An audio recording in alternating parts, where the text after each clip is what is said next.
PNR with Adam R.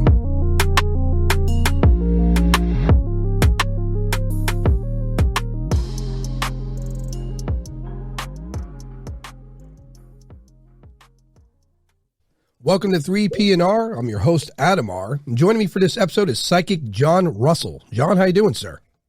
I'm doing great, Adam. I appreciate you having me. I appreciate your time. I look forward to our conversation. Let's begin with diving into John Russell, where you got started, and you know, you have 50 years of experience and I mean a tremendous amount of credentials. So let's let people know who you are, where you came from, and how you got to where you are currently. Well, how I got to where I am, it's a long, long story, but it started when I was about 5 years old, and I was lying in bed one night, sound asleep. My parents had left a nightlight on down the hallway in case I woke up in the night, had to go to the bathroom, whatever. And I woke up in the middle of the night, totally, completely wide awake, no grogginess, no drowsiness, just suddenly, just totally awake and focused. And I thought, well, this is really odd, and I couldn't figure it out. And I thought, well, maybe a noise outside woke me up. So I lay there in bed real quietly, and I listened, and there were no noises, nothing unusual. And I thought, well, this is really, really strange. So I raised up on my elbows in bed, looked around my bedroom, and I looked out my open doorway down the hallway. And in the hallway, there was another doorway that went to the dining room. And in the nightlight's glow, I could see an elderly black gentleman peering around the door frame down the hallway into my bedroom looking at me. And I screamed bloody murder because my family was white. I don't think we even knew anybody black at the time. So my presumption as a 5-year-old child was someone unidentified has broken into our home. And after I screamed the first time, the elderly black gentleman walked through the door frame into the hallway toward my bedroom, locking eyes with me. And Adam, he was as solid as you or I. He wasn't wispy, he wasn't translucent, wasn't transparent. He was fully formed, 3D, every bit as solid as you or I. I can tell you the clothes he had on. He had on a long sleeve red flannel shirt, khaki pants, black shoes, black belt. And I knew he was elderly because he had a white hair and a white mustache. And as he began to walk closer to me, I screamed bloody murder again. I heard my parents begin to come running. And at that point, he began to disappear. And he became translucent, then he became transparent, then he vanished. And by that time, my parents were in the bedroom. And I said, somebody's broken in, somebody's in the house, even though I'd just seen him vanish. And so I was crying like crazy, and my mother's holding me going, no, it was a bad dream. I knew better. I knew it wasn't a bad dream. I had seen someone solid in the flesh while I was wide awake that vanished into thin air. And my fright was so real that my dad actually went through the house, checked in the closets, looked under all the beds, checked all the doors and windows to make sure they were locked. And of course, everything was safe and sound. No one had broken in. No one was there in the flesh. And so they tried to get me to go back to bed and go back to sleep. And of course, I'm terrified. It's like, who is this guy? Where did he come from? Is he going to come back? Why did he appear to me? What does he want? And so all these questions are racing through my mind. And I try and get back to sleep. And for the next several weeks, I'm like looking over my shoulder all the time because, like, where is this guy? Is he coming back? He appeared out of nowhere. He can appear out of nowhere again. And sleep was trying to go to sleep. That was very fitful. And shortly after that, these physical paranormal manifestations begin to occur. Not something I dreamed or had in a vision or meditation or daydreamed or hallucinated. Things actually occurred on the physical realm that were paranormal, that were supernatural. My parents observed a lot of them. Other people began to observe a lot of them. And then somewhere it clicked in my brain that, okay, I couldn't have vocalized it then. I couldn't have understood it this way and expressed it this way then, being about 5.5. But I somehow understood at a deep level that this gentleman had come to open up this portal to these experiences. And that down the road, this was going to be incredibly important in my life, that it was somehow going to be helpful to me and somehow going to be helpful to other people. And then shortly after all of that reckoning occurred, all that realization occurred, I was getting close to about 6. And this car pulled, I was out in the backyard playing with a toy and goofing around, and this car pulled in the driveway, and it was people I didn't recognize, I didn't know.